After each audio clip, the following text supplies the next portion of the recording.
உண்மை செய்திகள் உடனுக்குடன். இது உங்கள் மக்கள் சாணக்கியா. இணைந்திருங்கள் புதிய பொலிவுடன். இது உங்கள் மக்கள் சாணக்கியா, தமிழ் மக்களின் உரிமை குரல்.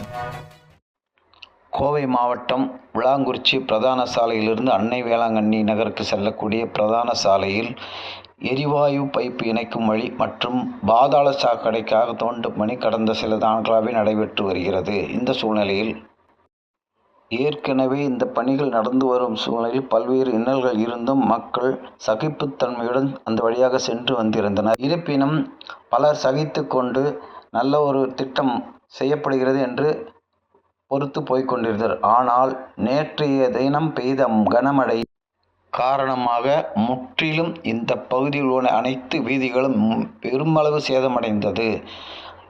முழுவதுமாக சேரும் சகதியுமாக காணப்பட்டதால் நடந்து செல்பவர்களும் வாகன ஓட்டிகளும் பெரும் இன்னலுக்கு ஆளானார்.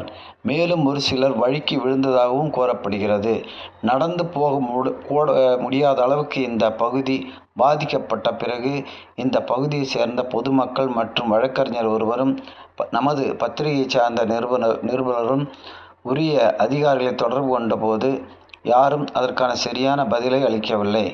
இறுதியாக இந்த வார்டு கவுன்சிலர் அவர்களை வரவழைக்கப்பட்டு ஜேசிபி மூலம் ஓரளவுக்கு சுத்தம் செய்யப்பட்டு தற்சமயம் நடந்து செல்லக்கூடிய அளவுக்கு மட்டுமே சரி செய்யப்பட்டுள்ளது.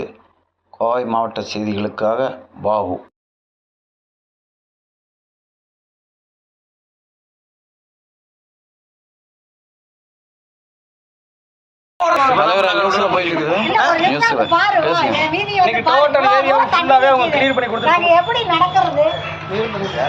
பெரியவங்க சின்னவங்க எல்லாம் விழுந்து எந்திரிக்காத ஆளே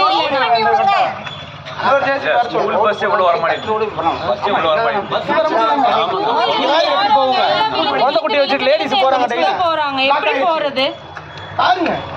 இது எப்படி நடக்கிறது? மழை வந்தேன்னா இந்த பிரச்சனை வந்துச்சு. நாங்க எங்களுக்கு காமன் சென்ஸ் இருக்கு. நாங்க 6 அறிவு படிச்ச ஜீவன் தான். இல்லன்னு சொல்ல 45 நாள் உங்களுக்கு டைம் கொடுத்துருக்கோம்.